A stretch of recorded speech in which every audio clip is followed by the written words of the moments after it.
తల్లి గర్భముని నన్ను కోరితివి, విశ్వాస గృహములో నన్ను చేర్చితివి.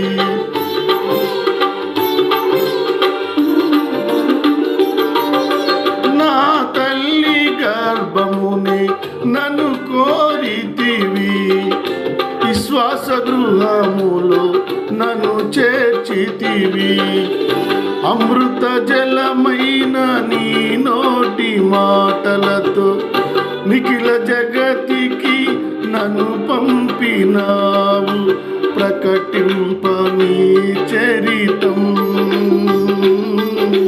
నా జన్మ నిజ ఫలితం, ప్రకటింప నీ చరితం. నా జన్మ నిజ ఫలితం. నాలో చూచి నీవు ఇంత ప్రేమ చూపినావు, నాలో